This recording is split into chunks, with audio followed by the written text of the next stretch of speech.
How about, whoa. Okay, yay, I'm loud, so I'll stand back from the mic, yay. Good morning again. Welcome to the Unitarian Universalist Church of Amherst. I'm April Starr, and my pronouns are they and she.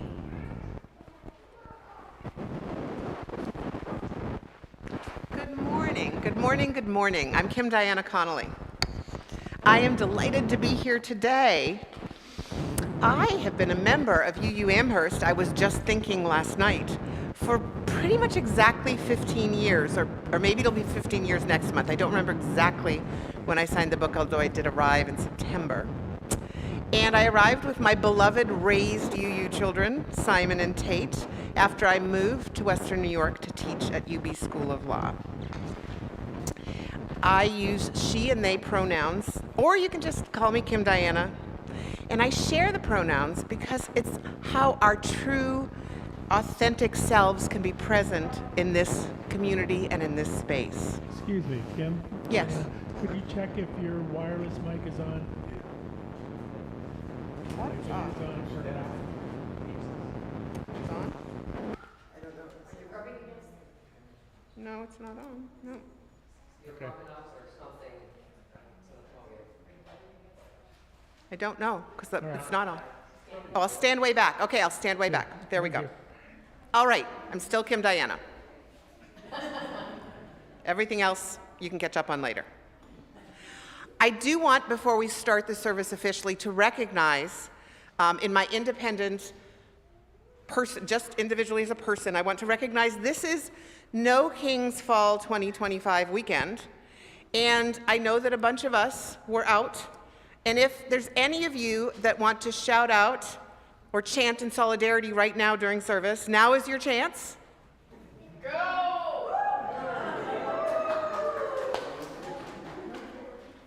No kings! No kings! No kings! Democracy first. We the people. Yes. Justice for all. Read the Constitution. That's all of us in our individual capacity and not on behalf of UU Amherst. We at UU Amherst are so glad you've chosen to spend your Sunday morning with us. So let's take a collective breath together and appreciate the loving community around us.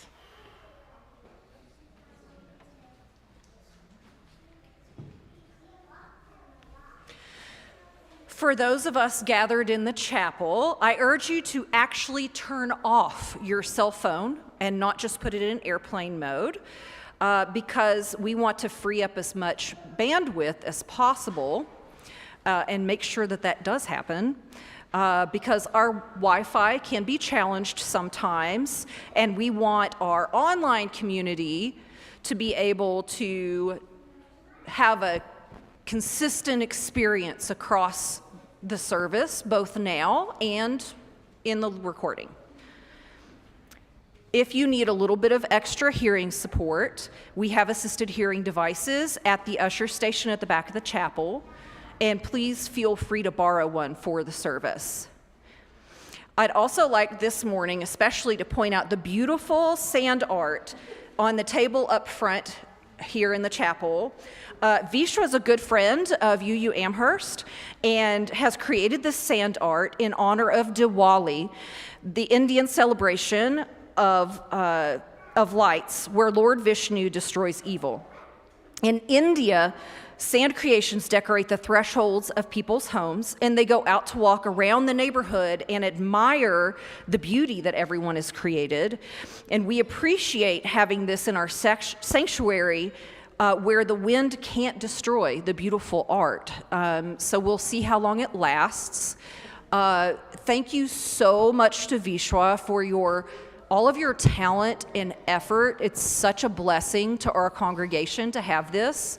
And I would also suggest that we all watch our hands and our breath when we go over to look at it so that we can preserve it as long as possible. So moving on to our gathering music, we're going to be singing in the Teal hymnal number 1017, Building a New Way. The lyrics will also be projected on the screen, and I invite you to rise in body and spirit and join us.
So I guess I don't need to say, you may be seated.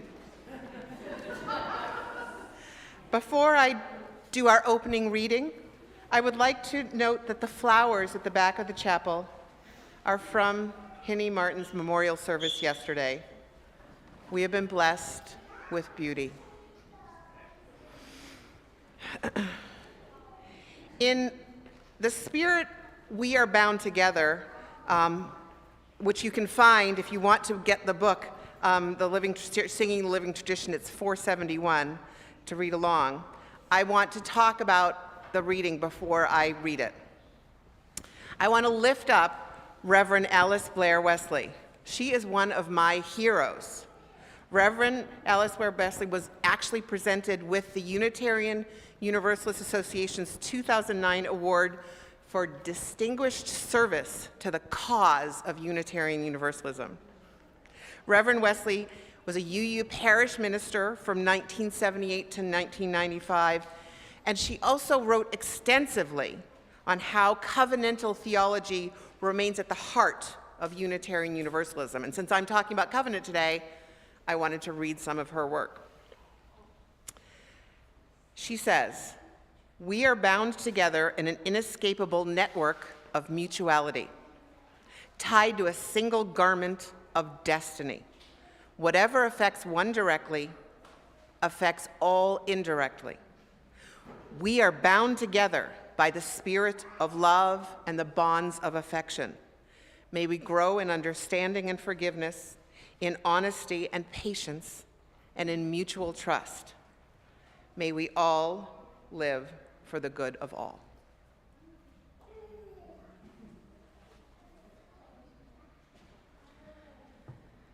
When we gather, we employ the elements of water and fire to create sacred space where we can be fully present.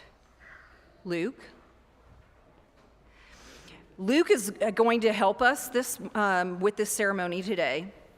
We begin with an acknowledgement that our church is built on holy ground, land that was nurtured and cultivated most recently by the Haudenosaunee. We offer this libation as our giveaway as we honor the struggle of all people seeking justice and peace.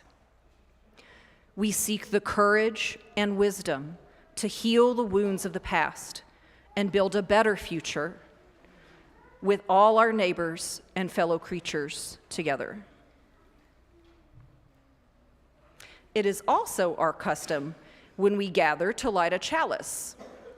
The chalice is a cup or vessel that symbolizes Unitarian Universalism and the gathered community. The flame represents the spark that each one of us brings to represent the light of truth, the warmth of community, and the fire of commitment to bring more compassion and justice to the world.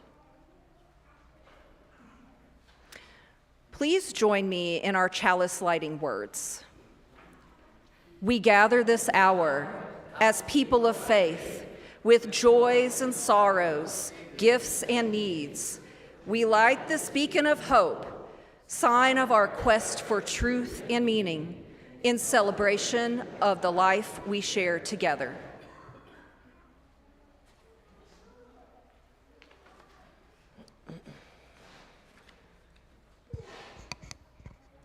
Each week, we also make time in the service to acknowledge our collective and individual joys, concerns, sorrows, and other realities that we bring here with us, affirming that every single one of us can bring every bit of us and be held in the container of love at our blessed UU Amherst.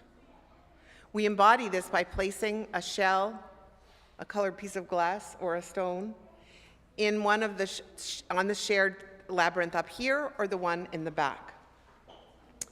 This is your invitation to bring your whole self here as the music plays. Those of you at home or watching later can connect with a special object, a stone or shell or whatever works for you, and feel connected to community as the music plays.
either in body or spirit.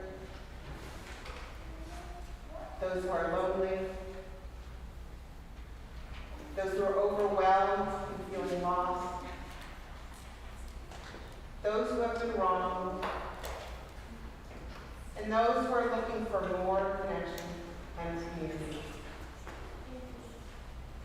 We also hold in our hearts those who have been impacted by violence, polarization, and destruction this week. May our hearts remain tender, even when we would create a wall around them. May we continue to find hope in the goodness of life and the source of love. You know, sometimes affirming our place in the web of life is a comfort. And other times it breaks our hearts.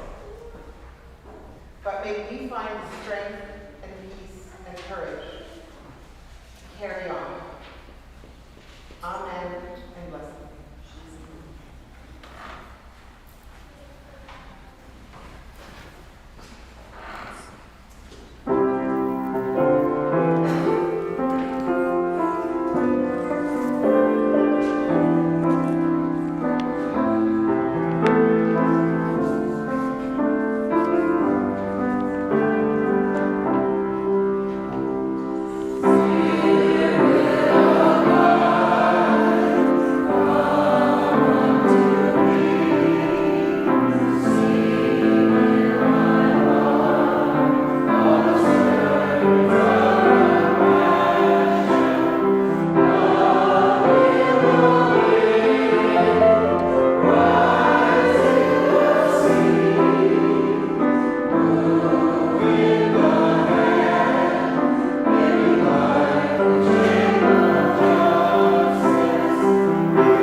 So can I have all the younger humans, the really younger humans, but everybody else who's not younger can feel younger while sitting in your seats? Come on up, because I have a wonder box that we need to explore.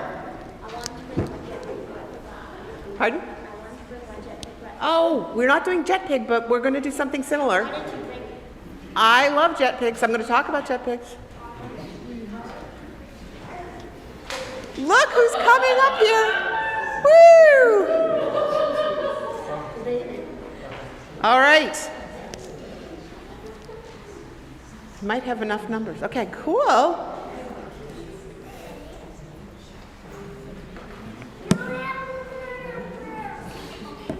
What do you think is in here? It's not that heavy. It's not that heavy. Got to get out my script. Just give me a second. I can't remember everything. Can't remember everything. Just a second.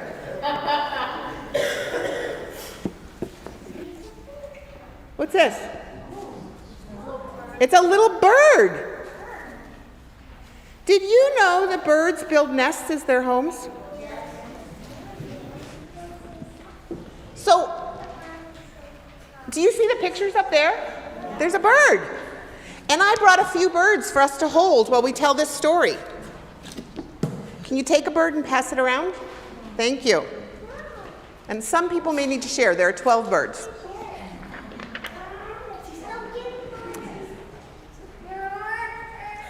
This is a story about birds, special birds, who like to live in community. Like we like to live in community, right? The picture up there, could everyone who wants to, you don't have to, everyone who wants to, look at the picture up there, the top one, you can see the actual bird, the yellow bird. That bird lives all over sub-Saharan, the southern part of the continent of Africa, and you see a picture of their nests in a tree. They build all these nests together in a tree. The picture of the tree is from the country of Zimbabwe, which is kind of in the middle, not on the edge, not in the ocean, in the middle of the southern part of Africa. So let's pretend that the birds that we're holding even though they're not yellow. Just pretend they're yellow, and they're one of these things called village weaver birds. Village weaver birds are amazing nest builders. But what's really amazing is how they build their homes, because they build their homes together. When it's time to build, the village weavers don't fly off to some lonely branch far away. You know how some of the birds that live around here like hide nests in certain places? No, no, no. These birds all go to a tree. They go to a tree or a set of trees that are nearby, and each bird family builds its own nest. And each nest is a little low. Some are in the low part of the tree, some are in the high part of the tree, some are fancy, some are simple, and soon the trees are full of nests at the beginning of each season. Each of you can be a village weaver bird today. Does everyone who wants one have a bird? Does anyone need the last bird? Hold your birds up and begin to think about putting them in a nest where they can sway gently together. And imagine your own way of living, learning, and loving. And now imagine you're flying together to a big, strong tree. Look at our UU Amherst tree, filled up with birds. Each nest, to pretend you're a nest, because you're now the nest for the bird, each nest is different, but all of them belong to the same strong tree. So we're like a cove of weaver bird trees in our own nests, thinking our own thoughts, living our own ways, and we're all held by the same tree, or a tree just next to a tree that's on a trunk that is in a community, and we're living our jet pig values: justice, equity, transformation, pluralism, interdependence, and transformation. I passed the test.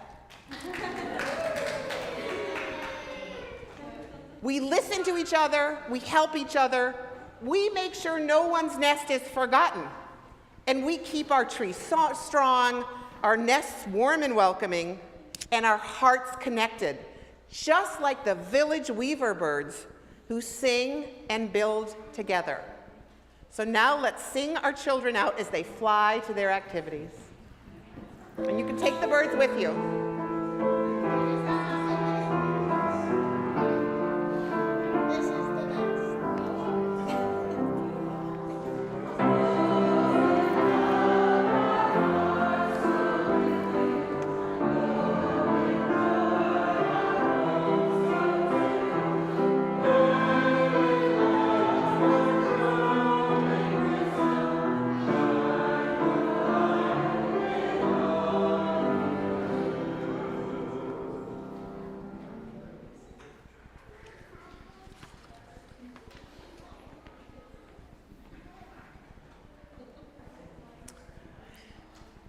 And now, let me just make sure this is off, because yes. And now, looking at a village weaver bird picture that I took in Africa, let's say our covenant together. Together we promise to gather in compassionate community, to celebrate diversity of thought and unity of spirit, and to seek wholeness for ourselves, our children, and our world.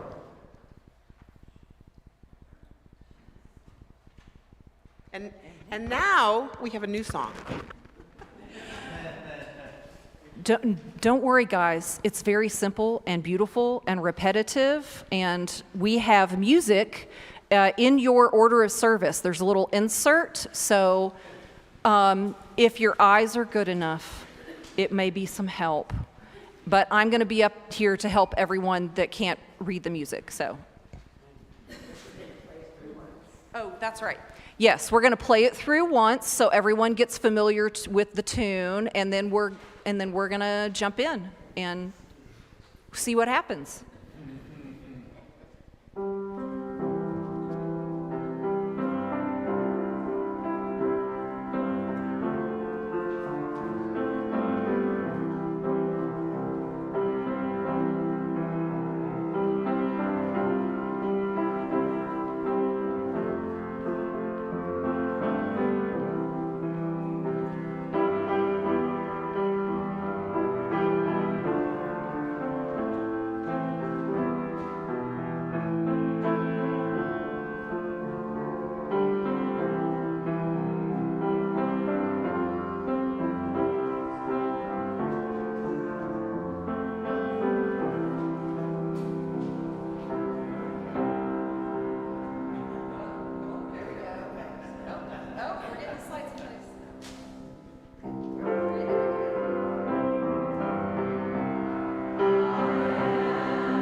That is from the new hymnal.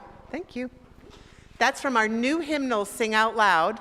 And so we're going to be, over time, learning new songs that are beautiful and that are from this beautiful new online hymnal.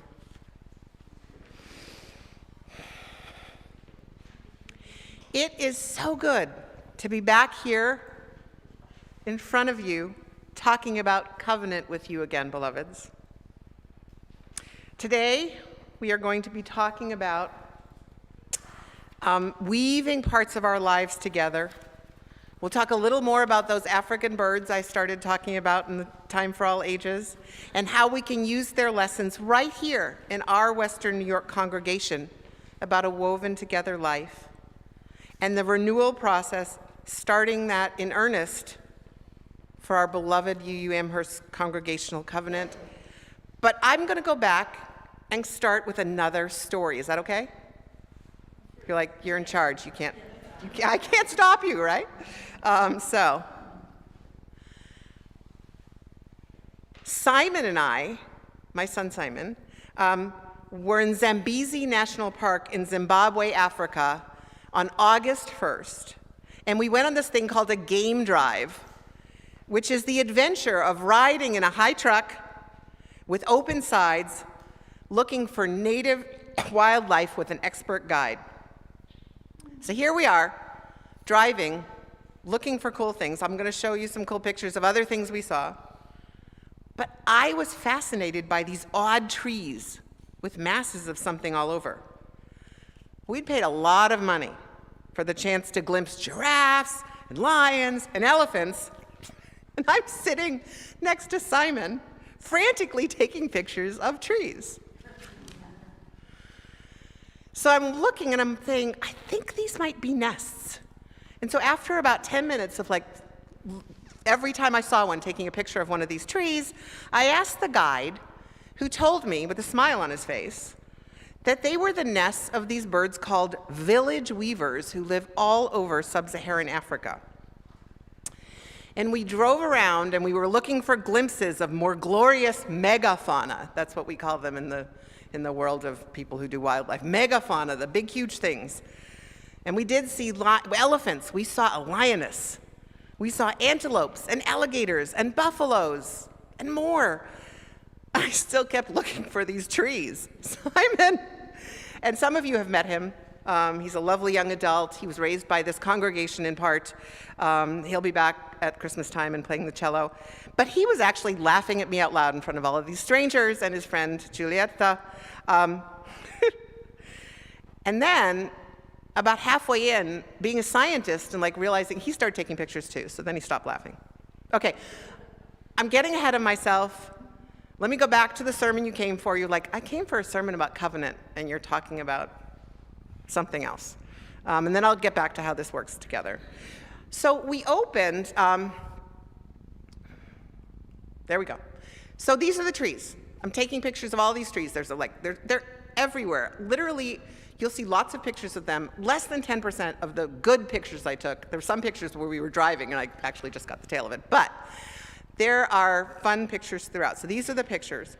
But let's go back and talk about the opening words of Reverend Alice Blair Wesley from a living tradition. And I want to read these again. And I want to have you have the words if you want to look at them. We are bound together in an inescapable network of mutuality, tied to a single garment of destiny. Whatever affects one directly affects all indirectly. We are bound together by the spirit of love, the bonds of affection. May we grow in understanding and forgiveness, in honesty and patience, in mutual trust for the good of all, a mutual trust, and may we live for the good of all. Reverend Wesley, who's now retired, is known, as I mentioned, for her commitment to sharing the history and meaning of covenant and inviting so many of us UUs to think more deeply about the role of our faith. So let's talk a little about covenant and UUs. Again, I've done it before, and I'll do it again. But So when we use the word covenant in Unitarian Universalists, we're speaking of something both ancient and very alive. Our faith is not held together by creed, you know, those statements in other faiths that other followers of other faiths profess to all simultaneously believe. Instead, we create a covenant.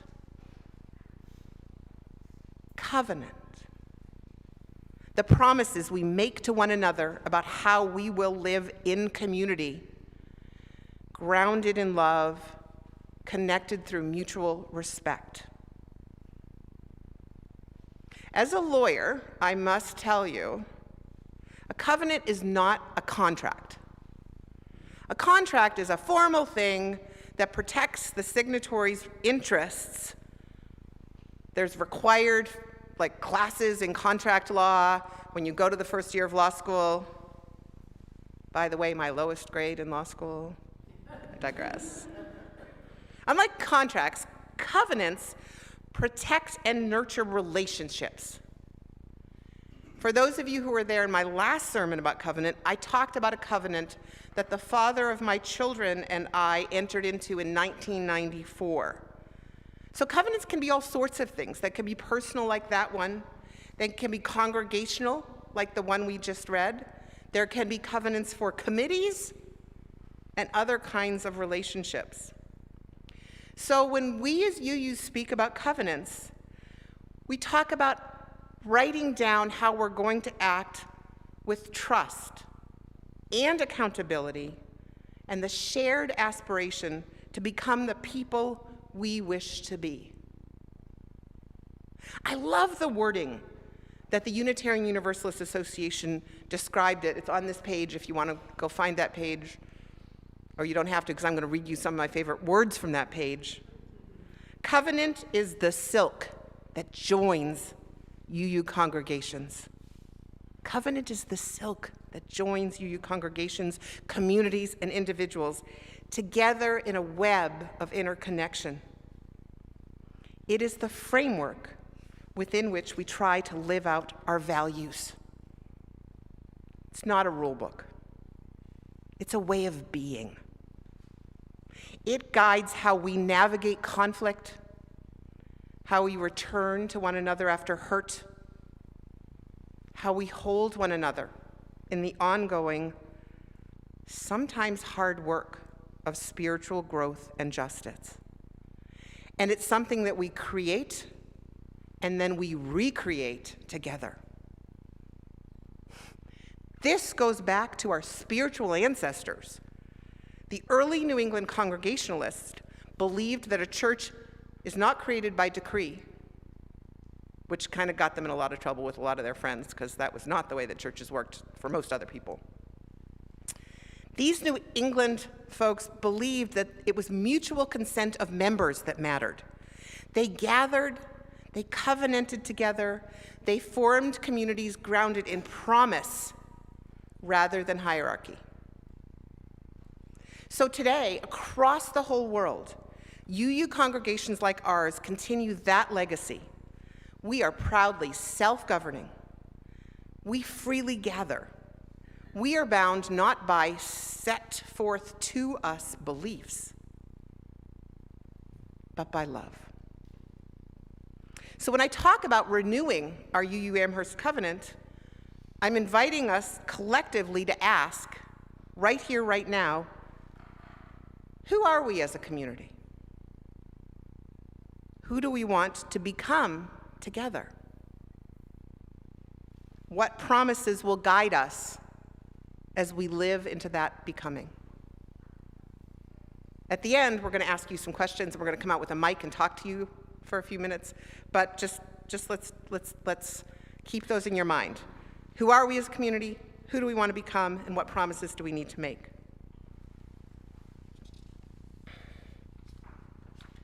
So now let's go back to the village weaver birds. I saw them after I did my last covenant sermon, and they've come to animalify my vision for how our covenant can work. So Simon and I are there in the front row of the truck. Behind us were a bunch of friends and family and other people, and we were all passing tree after tree. I was taking all these pictures. Hundreds of them, hundreds of these nests, alive with chatter, chaotic, beautiful chaotic. The trees didn't all look the same. Some of the trees were densely packed. Some of the trees had 2 or 3. But there was no tree that was just a tree alone. There were groves of trees that were near each other that had these bird nests. So I'm thinking to myself, I'm looking at some of the ones that are really closely packed, and I'm like, if I were a bird, I wouldn't want to be in that tree. I mean, if it's 2025, I'm kind of introverted, kind of need to be perched a few branches over. I love y'all deeply. I need a little space to do my own weaving over here. I want to be able to see you, know you're there, but I don't want to be right near you anymore. I belong, but I belong kind of over here. Now let me note, my early years here, some of you remember, when my people who I birthed were still pretty little, I was constantly close to people in this community. Every week we were packed in what we called RE, which is now Faith Development. It was all about closeness, tight connection. I was totally cool with having us all together. So we change where we want to put our nests over time, and that's okay. Because I'm still in the UU Amherst grove of trees with all our nests. So I'm starting to think about this in the truck in Zimbabwe, and like leaning over and whispering at Simon, who's trying to look for elephants, because that's what he wants to do, and I'm like looking at nests of birds. So you built your nest your way, I'll build mine, we'll still be on the same tree. And as we're talking about renewing our covenant, just think about if this works for you. Let me tell you a little bit more about these super cool birds, because I'm a professor, so I did some research. Village weaver birds, Ploceus culcatatus, have colonies of nests where some are right in the center of each other, and some on the edges, and some over in other trees. Each nest is woven by one bird from grass, reeds, palm feathers, and the young are raised there, and they have communal lives. Hundreds of them sometimes share the same trees, but for sure, there's more than one of these nests in a tree side by side. The scientists describe them as colonial and semi-territorial species. They defend their own space, but they live in close association. In Nigeria, one study showed that in 94 trees that were near each other, there were 5,800 nests altogether. And so some of them would just be in a few trees, and some of them were on top of each other. And the patterns aren't random. Their structure and proximity contributes to the stability of the whole. And their nest building skills improve with practice, and they learn as they build these nests to build better nests the next year. They also tend to face their nests in the same direction. Usually in the place that we were at, they all face westward or southwestward in southern Africa, including Zimbabwe where we were, to reduce the intense exposure to midday sun and maximize ventilations. You're like, okay, Kim Diana, stop being a professor. But what I want to talk about is these village weavers. We can have our own spaces, generally facing in the same direction, and just make agreements as to how we're going to do that. So they're part of the same community, we're part of the same community, we share resources, they share resources. So it's a metaphor we can use. Our own individual lives, our own beliefs, our own ways of showing up, gathering in this congregation to build something shared. Our covenant, you can kind of see as our tree, the sturdy center that holds us all together as we build, learn, rebuild, and start again. Oh, and like the weaver birds, we don't always get it perfectly. Sometimes branches break, sometimes our nests unravel, but the miracle is that we keep going and we help each other.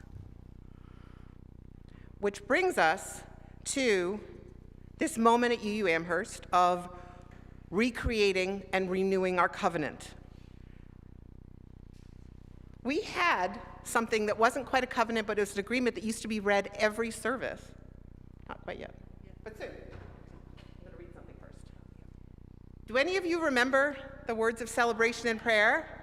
For those of you who don't remember it, I'm going to tell you for the first few years, this was read in every service, and this meant as much to me then as the covenant does now. May your house be a place of happiness for all who enter it, a place where the old and the young are renewed in each other's company, a place for growing, a place for music, a place for laughter, and when shadows and darkness fall within its rooms, may it still be a place of hope and strength for all who enter it, especially for those who may be entrusted to your care. May no person be alien to your compassion. May your larger family be the family of all humankind. And may those who are nearest to you and dearest to you constantly be enriched by the beauty and bounty of your love for one another. It's a little longer than our one. We probably don't want to make one this long for our new covenant. But I want to talk about the fact that we make agreements, and we have in our UU congregations for years. It's not administrative work, it's spiritual work. It invites us to reflect deeply, like the village weaver birds, and how our village is going to be together. So we're going to gather input, thinking about using meetings, online polls, written reflections, and I envision us holding community conversations in many ways, including on Zoom for those of you who are online. We're not going to forget you at all. We are reflecting who we are becoming. Social psychologist John A. Powell calls the work of bridging the practice of expanding belonging to include more people in our circle of care. So our covenant at our best is belonging made real, inviting us to care for those who are here and to widen our embrace. A covenant that is belonging made real. So while I'm not the director of this process, I'm just helping with it, we're going to chat a bit today just for a couple of minutes. Take a moment right now to kind of, in your head, meditate on what this congregation means to you. Remember, those of you who are here at the last covenant, we put words on paper. Now we're going to do a bit of a call out. What can you offer that we haven't offered? What do we need in this space? What do we need to add to our existing covenant to make it so, if we need to add anything? And so April's going to go around for a few of you to share your ideas. How should we do this? This is an ideas of how should we do this process, and what do we need to see in this process? Meetings, Zoom, collecting written input, and or what do you want to see? So I want to make sure that as we finalize the design of collecting the information, that you all are heard, that we are making sure that there's belonging happening. So April will come around. Raise your hand if you'd like to share how the process should be and what we should focus on.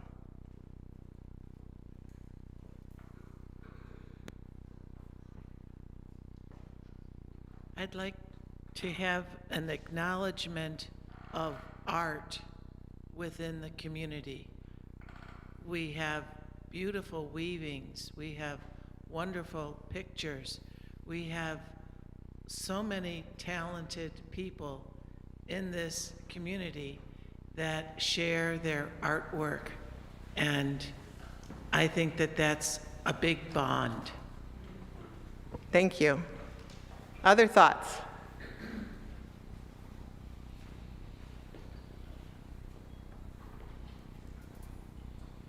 We've got a hand right back there, and we've got a hand there. Coming to the back first. And now you're starting to think. Thank you. I'm pretty new, so I was just about collection. I think that like Google Forms is an excellent thing to do for the original one. So ideally, everybody has maybe a week or two to respond in a Google Forms, and you can gather that data and then talk about them within a group. Or I think that there needs to be a combination of both online and in person so that people can share, and also that there can be discussion around it. Thank you. Google Forms or some other way, and in writing, so that we're inclusive of people who love technology and people who just want to use a pen. We had Linda wanting to say, Linda Joy. Coming to you, Linda Joy. Hold the mic closely. My name is Linda Joy, and I think that it's really important like this is a process I'm working on, trying to externalize all the procedures and processes in my head out into paper. April and I have been talking about that so that people can participate more in the things that we have been doing as we've been growing. Now there's many more people, many more interests, many more hands, and getting the procedures out so that we can all know how to do things. Like, for example, this morning, I filled all of the vinegar water sprays in the kitchen. And that's a great job for somebody who's new to do. It's a super easy thing, and it's so helpful because that's what we use every day on Sundays to clean up the tables. And when they're low, it needs to be monitored and done. And we have so many procedures like that, and they're just kind of stuck in all of our heads of where things are, how things are. And I watched a video about it a while ago on a training, and I don't even know where it was, but it was about how to teach the younger generation how to, they called it, do church. I like to call our service and how to do that, how to be in community. We have to pass that on, and we can't hold it as an older generation, and I feel like that is part of the covenant.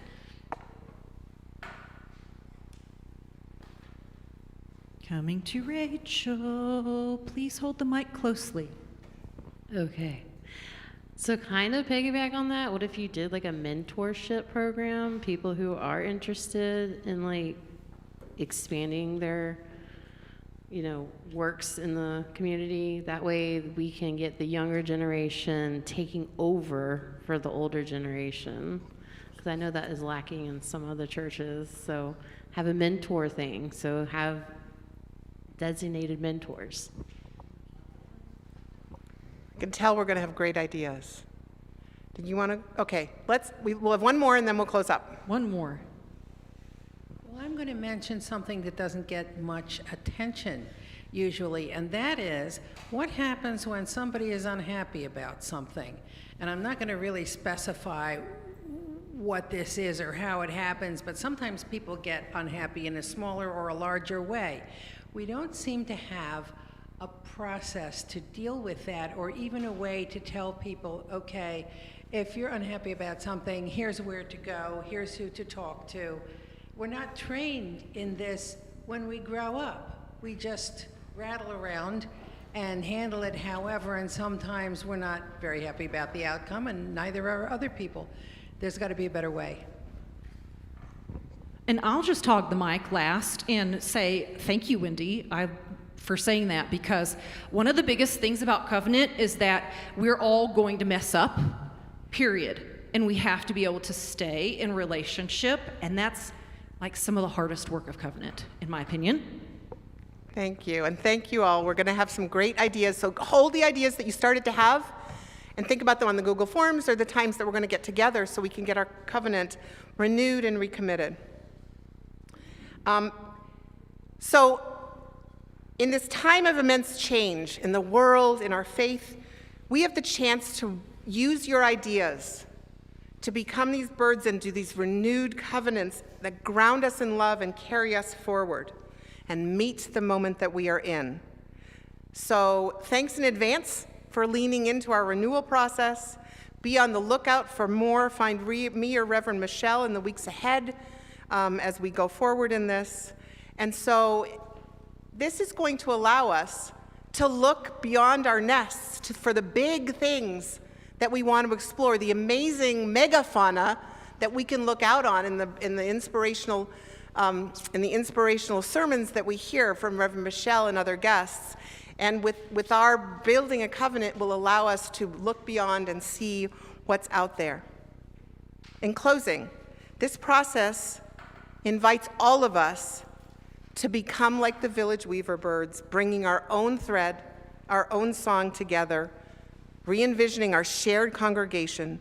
And through this process, we'll be invited to trust that we can recommit to something strong enough to hold, nurture, and keep deeply connecting us into the future, to live more fully into our UU values and center love. May it be so.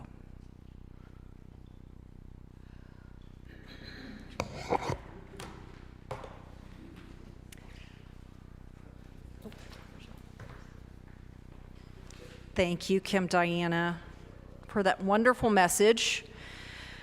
We are now going to have our song and response, which can be found in the teal hymnal, number 1023, Building Bridges. And if we would, rise in body and spirit to sing together. Ooh, how many times? We're going to go through 2 times. And I'm not going to subject you to rounds.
We are a generous and thoughtful people, and it is with gladness that we affirm and promote our hope-filled faith. We support the work of this congregation with our time, our talents, and our treasures. And that includes both our pledges and our weekly offerings. The offering will now be greatly received.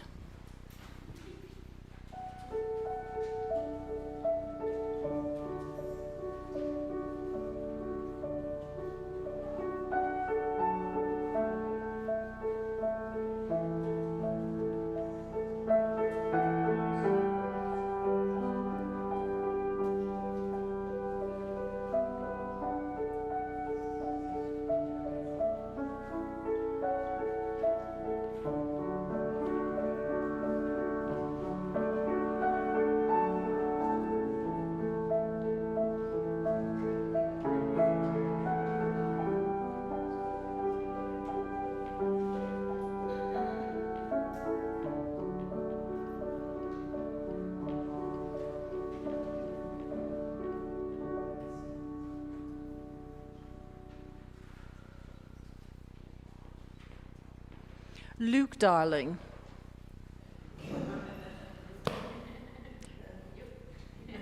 Hello. Wow, I was actually not loud for once. That's We began our service with the lighting of our chalice, and now with Luke's help, we extinguish the chalice, not to quench the flame, but to return it to individual hearts, strengthened by this time spent together, so that we can share our light in the world. Please join your voices with mine. We extinguish this flame, but not the light of truth, the warmth of community, or the fire of commitment. These we carry in our hearts until we are together again. As our service draws to an end, our service to the world is ready to begin. You'll find many opportunities for growth and service in your order of service and on our website. All are invited to stay for coffee and conversation in the Emerson room, just through the double doors at the back of the chapel and in the lobby. There is a kid-friendly zone at the window end of the Emerson room. Also, so everyone is aware, the memorial service for Judy Beal will be held here on Sunday at 11 a.m.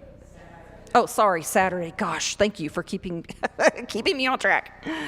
Saturday at 11 a.m. Are you new to UU, or at least UU Amherst? There will be a new to UU workshop on Saturday, November 1st. You can sign up in the lobby, and if you're online, you can find information on our website. And now, please rise in body and spirit as we sing our closing blessing. Don't forget to twinkle your eyes at each other across the aisle on the third verse, and remain standing afterwards for our benediction.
Our benediction is also from Reverend Alice Blair Risley for some of her many, many inspired writings on covenant.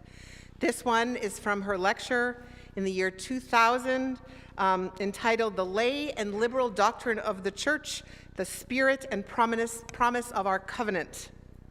Listen. We human beings are promising creatures. We are born with promise, potential. And we are also promise-breaking creatures. Our local church covenant needs to be clear and explicit, as clear and explicit as we can make it, that we might invite others to join us in making, renewing, again and again, our promise of loyalty to the ways of love that matter most to human life, that we might fulfill our promise. Be well and stay connected this week, beloveds.